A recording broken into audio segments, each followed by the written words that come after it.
with a Olympiad inequality. This goes all the way back to 1960. The IMO stands for the International Math Olympiad. This is problem 2, I believe, in 1960, way back when, 52 years ago, I guess. Now, so here we have it. Now, y'all, this inequality is a quotient on the left-hand side and a linear term on the right-hand side. It's strict inequality. And I usually have better luck on these type of problems if I try to get rid of the radical. And so there's a radical here downstairs, the square root of 1 plus 3x. So I just went ahead. It looked difficult to do directly, so I tried this substitution.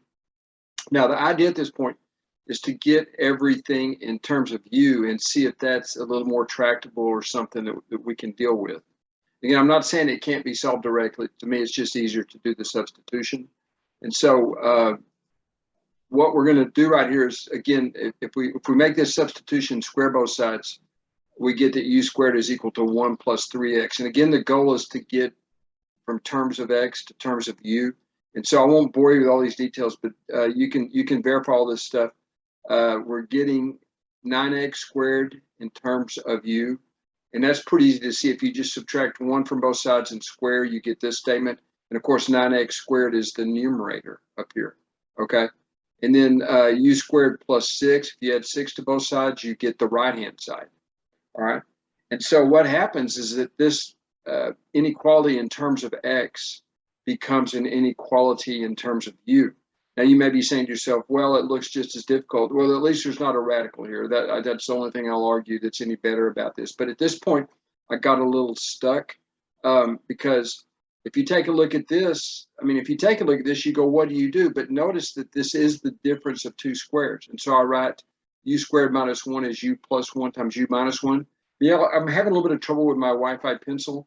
And so it turns out these two factors cancel. U minus 1 quantity squared is equal to 1 minus u quantity squared, right? And I'm going to see if I can write that down. Wow, it's working. U minus 1 quantity squared is equal to 1 minus u quantity squared. And that's just owing to the fact that minus signs would cancel. They're just additive inverses of each other. But anyway, neat. I can't believe this. Okay. So now what that means is that this factor will cancel with this factor right here. Okay.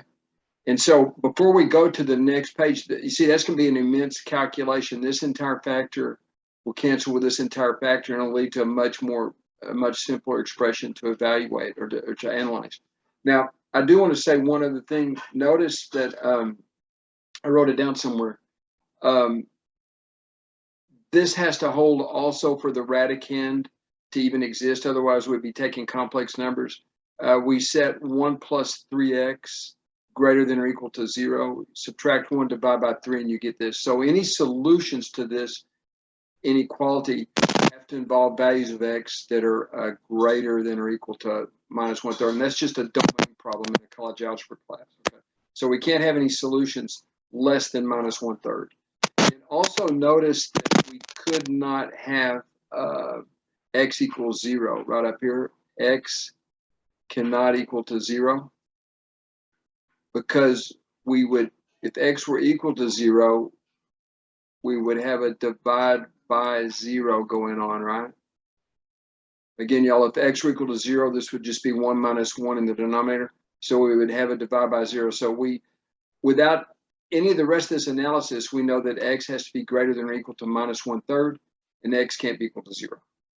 Okay.